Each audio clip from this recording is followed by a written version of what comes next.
You got any good rookie stories, first time in the building type stuff? Yeah, I think for me, my biggest curiosity was what exactly is Coach Gruden like? Is he exactly how he was on TV, that fired up person? Was that really him all the time? That question got answered real quick. One of our first team meetings that we had, he brings out this slideshow and it has all the AFC West teams. You got the Denver Broncos coming out of their stadium, and he's like, man, those Denver Broncos, I can't stand them. Talks about the LA Chargers, like, Phillip Rivers in year 20, man, I've never seen a quarterback talk that much trash in a football game in all my years. So he really is the Chucky character. Absolutely. We have the safety coming on the left side. You'll see the linebacker start on the left, and they'll slowly, as the snap is about to start, we'll move to the right to make room for that safety and whatever responsibility he has in that coverage. And for us, it's making sure that the quarterback is doing the majority of his thinking during the snap, and he can't figure us out before it. When we talk about, as a defensive side, we want to make sure we get rookie quarterbacks on the ground real early. Knock the confidence right out of them. I was on the ground a lot my rookie year. That's important for us.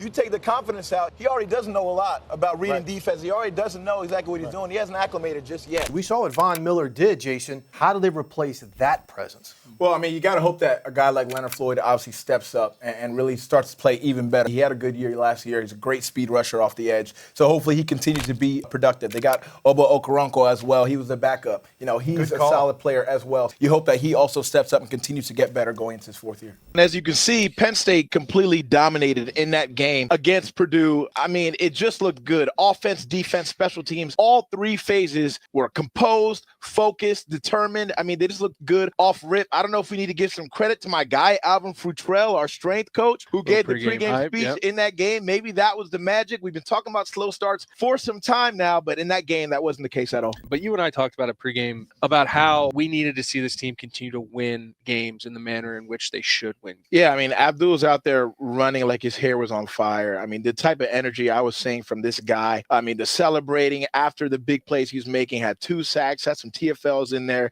I mean, he's stopping screen plays that are on the opposite sideline from where he's lined up. That is defensive player of the year type of energy. That is the type of player, the type of things we expect out of a dude who wears number 11 on a Penn State defense. Your thoughts on how this conference looks right now? I think it looks awesome, especially for my alma mater in Penn State. Every single year is not going to come down to, are we going to beat Michigan? Are we going to beat Ohio State? There's going to be a mixture of matchups throughout the conference. I think the biggest question mark with how the conference is going to shape out is how they're going to handle travel this year. Got a lot of West Coast teams, a lot of East Coast teams. Those are big travels for college guys who at the end of the day still have schools, still have other activities and things they need to do. So I'm very interested to see how this year is going to shape out from that standpoint. The benefit of having so many teams, are there some benefits that you've seen already? The West side, it was the weak side of the Big Ten. Purdue, Illinois, Wisconsin. I mean, you had Wisconsin cakewalk into the Big Ten championship every single year. That's not going to be the case anymore. I think now it's wide open. Are they still the team to beat in their division? I do believe so, and that really depends on the play of Carson Wentz and Jalen Hurts, in my opinion. I will say the Cowboys lost Randy Gregory as well. I don't really know if that defense has gotten better this offseason. Jalen Smith used to be a core of this linebacking core. He's gone. Obviously, they have Micah Parsons. He's a stud. But when you look at the rest of that division, it's a possibility that the Eagles, with 2 high first-round picks, they might get a couple guys. And Jalen Hurts, I think, is a young quarterback that still has a lot of time to develop and can get a lot better. I'm about to show you. We're going to go into a little breakdown of Tyler in this game, just go into some of these highlights. And we're going to set him up at number 3, okay? He can run routes too.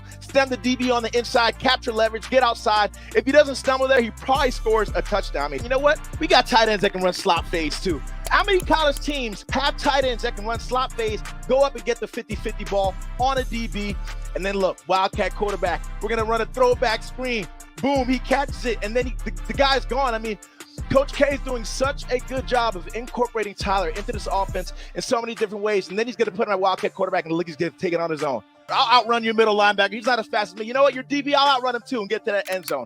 Tyler Warren, 4-4, without a doubt, should be in the conversation for Heisman because what he's doing right now, he's doing at a very elite level, and he's doing it very consistently. Jason, congratulations, man, ending a 32-year playoff drought this weekend. I had a friend fly in for the game, and he grew up in Michigan. He literally told me, I've been waiting my entire life for this. That's when it really hit because that was the energy of the fans the entire game. I mean, it was a bunch of people in there who had literally been waiting their entire life for it. So you can only imagine the energy. I mean, it was absolutely electric. It was truly special. Jason, who is the team to beat in the NFC? I mean, to me, that's easy. It's got to be the LA Rams. It's very rare that we see a Super Bowl team win the Super Bowl and then also get better in the offseason. They sign Allen Robinson. They sign Bobby Wagner. So this team has actually gotten better.